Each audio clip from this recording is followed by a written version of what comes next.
वित्त विनियोग विधेयक में जो मुख्यमंत्री जी ने आज इस प्रकार से बातें की हैं, मैं समझता हूं कि ये आंकड़ों का रिपीटेशन था। एक भी कोई ढंग की नई घोषणा नहीं थी जिससे राजस्थान के प्रदेश के लोगों को कोई नया विजन मिले, कोई नया उनकी प्रोग्रेस हो, कोई आमदनी बढ़े, कोई महंगाई कम हो, कोई बेरोजगारी कम हो, कोई विजन नहीं था।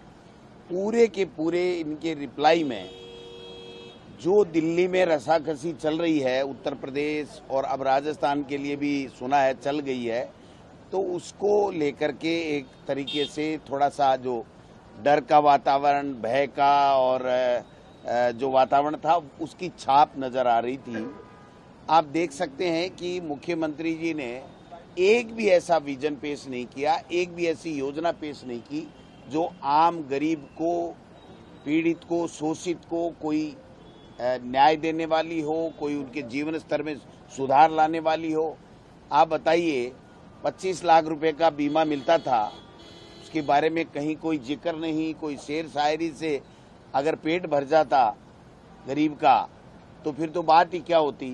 तो आज का जो रिप्लाई था मुख्यमंत्री जी का, वो जो दिल्ली की रसाकसी चल रही है उससे परेशान दिखे मुख्यमंत्री जी। और ये कब बादल छटेंगे, जो आपस की रसाकसी और अदला बदली का जो वातावरण चल रहा है उससे, उसके बाद में कोई बात होगी।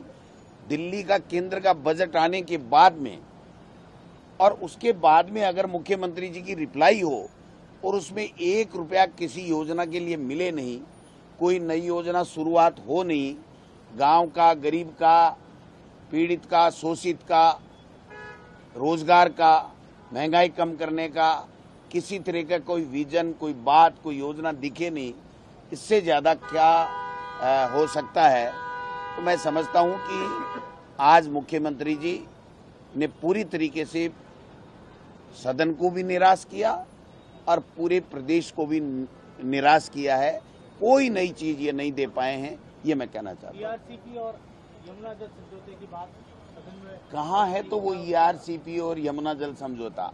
अगर केंद्र में या राज्य में 1 रुपया का नया बजट उन्होंने ईआरसीपी पीकेसी के लिए दिया हो तो आप बता दो। जो हमने दिया था वही वापस रिपीटेशन, वित्तीय स्वीकृति जारी हो गई थी, टेंडर हो गए थे, उसका रिपीटेशन इन्होंने किया था।